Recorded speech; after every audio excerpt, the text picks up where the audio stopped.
Sa pool ang mga tulpo sa resback ni Senator Cayetano. Ito ang sabi, nabuko kayo na may tinatago. Ayon po yan kay Senator Cayetano. Tila may patutsada si Senator Alan Peter Cayetano sa kanyang mga kritiko matapos questionin kung bakit siya binabatiko sa paggamit ng Facebook. Ano naman? Wala naman yatang senador dyan na wala Facebook ha.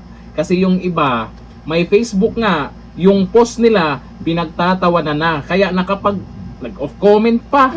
Si Senator Cayetano, maraming naniniwala sa kanya, naka-open ang comment section at malaya kayong mag-comment doon. At talaga namang inaabangan yung live niya.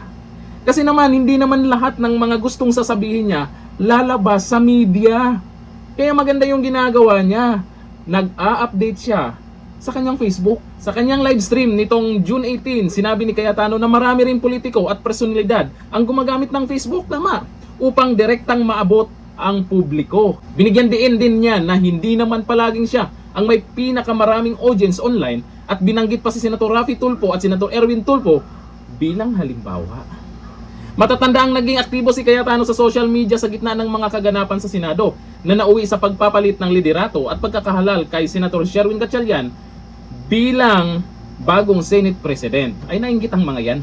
Yung ibang senador dyan ay hindi makapag-live yan. Kasi alam nila kung ano yung magiging reaksyon ng taong bayan. Inggit yarn, di mag-Facebook din kayo mag-Facebook. Sa kabila ng mga batikos, nanindigan si Cayetano na mahalaga ang social media bilang paraan ng direktang pakikipag-usap sa publiko at pagpapahayag ng kanyang panig sa mga isyong pambansa. Akalain mo pati itong pagla-live ni Cayetano sa Facebook ay gusto nyo pang sitahin. Puro kay reklamo kung bakit nag-Facebook itong si Senator Cayetano, bakit laging nagla-live. Di gayahin nyo kung kaya nyo. Nagpe-Facebook din naman kayo.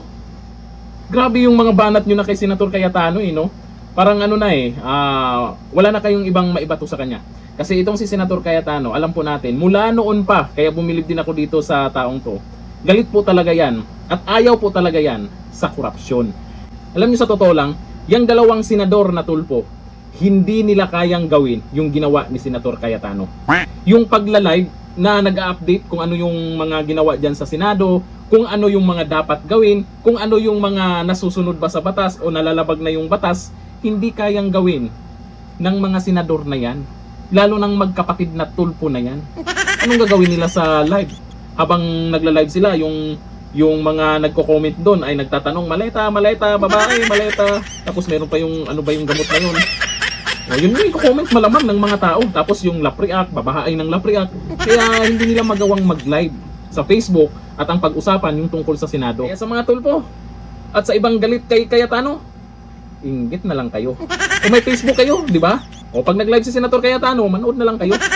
Hanggang dito lang, thank you. Bye-bye.